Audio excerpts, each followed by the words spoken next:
দেখেই বুঝতে পারছেন আমার আব্বুর বাসায় এই যে চেরি গাছ থেকে আমি চেরিগুলো পিক করছি। মাশাল্লাহ, এত সুন্দর এই চেরিগুলো।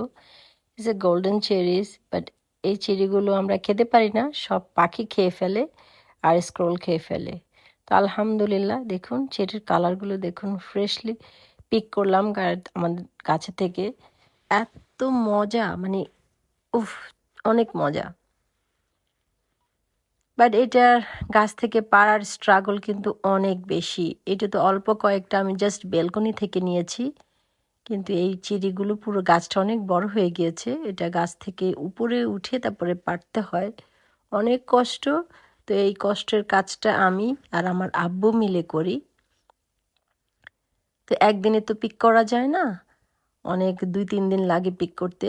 সো আলহামদুলিল্লাহ, দেখুন এই ফ্রেশ চেরিগুলো